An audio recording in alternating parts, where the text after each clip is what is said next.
Troisième forme de paramètre de conception de la superstructure, ce sont les structures de liaison. Structure de liaison, ça veut dire lorsque le travail demande, lorsque la standardisation des processus de travail euh, n'est plus possible avec les mécanismes de coordination simples, avec le regroupement des unités et la taille des unités, on a besoin d'interaction entre différentes unités. On a besoin d'intégrer, de coordonner, de créer des liens entre des unités différentes. Et donc ce besoin-là de coordination entre unités est facilité par la mise en place de structures de liaison. Alors ce type de structure, il y a allant du plus simple dans un continuum, d'un contexte simple, par exemple, ça c'est un hôpital fictif bien sûr, dans lequel il y a le directeur d'audit, contrôle, gestion, un chef de service d'audit qualité, un chef de service de système d'information, un directeur des études, exemple l'Institut des études paramédicales, un directeur administratif et financier.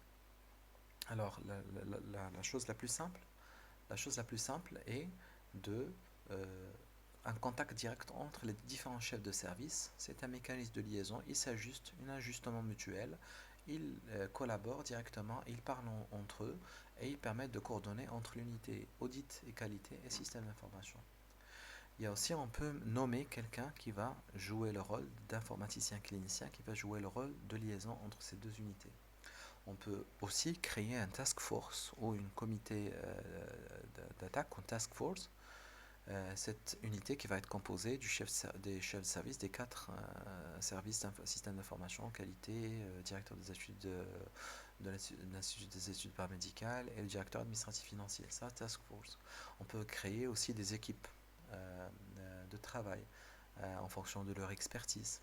On peut nommer quelqu'un qui a le rôle, on parle de coordonnateur. L'exemple, à l'École nationale de santé publique, on a des coordonnateurs par filière. Leur rôle, ils n'ont pas de hiérarchie directe avec les enseignants, mais ils ont un rôle d'intégration, un rôle de liaison entre les différents coordonnateurs de modules et entre les coordonnateurs de modules et l'administration et la direction des études. Ça, c'est le rôle d'intégration. Il y a à l'extrême de ce continuum, il y a l'organisation matricielle dans lequel on nomme, exemple, on nomme quelqu'un gestionnaire de système d'information comptable. Alors, ce gestionnaire du système d'information comptable, il est nommé de manière provisoire ou de manière définitive. Il dépend directement de la hiérarchie du directeur administratif et financier pour la mise en place du système d'information comptable, mais il rend des comptes au chef du service du système d'information hospitalier. Et donc, il a une double casquette ou une double tutelle. Et ce type de structure, ce type de façon de faire, si on peut prendre ça tout au long de l'organisation, on l'appelle la structure matricielle. C'est une structure qui est la seule exception du principe de l'unité de commandement que vous avez vu avec Fayol. Un quatrième et un cinquième façon de coordonner entre les différentes unités, lorsque les unités grandissent, lorsque la taille devient très importante, lorsque les mécanismes de coordination simples des individus et les mécanismes de conception de la superstructure ne marchent plus, il faut ajouter des mécanismes de consolidation de la superstructure qui permettent de s'assurer que les départements et les unités sont cohérents dans leur action de manière à ce qu'ils contribuent à la réalisation de la mission de l'organisation. Donc plus la taille de l'organisation augmente, plus on aura besoin d'un système de planification d'action et d'un système de contrôle de la performance. Alors l'exemple type d'un système de contrôle de la performance, c'est le budget programme, dans lequel le ministère de la Santé définit sa stratégie à ce niveau-là. Et pour contrôler l'action des directions régionales, il n'a pas la possibilité de faire de la supervision directe le jour de leur activité quotidienne. Et donc il nomme un directeur régional et il crée un système de manière à ce qu'il y ait un mécanisme de reddition des comptes de telle manière à ce que sa stratégie elle est transformée en objectifs, ses objectifs en sous-objectifs, en budget avec des normes, des circulaires qui permettent de cadrer les plans opérationnels développés au niveau de la région autour des domaines d'activité stratégique, domaine 1, domaine 2, domaine 3, domaine 4, domaine 5.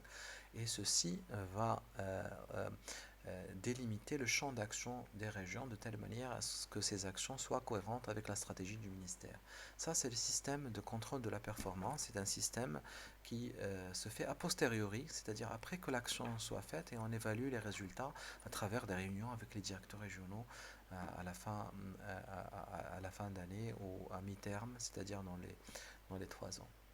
Il y a aussi le système de planification d'action. C'est un système de contrôle de la performance, c'est un système de contrôle de l'action des unités de telle manière à ce que on contrôle l'action de chaque unité à travers un suivi direct des plans d'action de chaque unité. C'est-à-dire que le directeur général ou le directeur, par exemple, d'une institution, va établir son plan stratégique. Ce plan stratégique, il va le décliner en programme.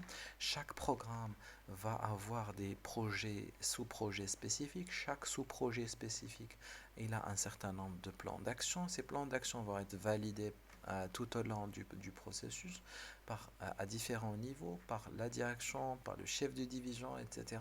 Et ça, c'est vraiment l'exemple type de ce type de planification d'action dans les directions centrales, aussi dans les administrations.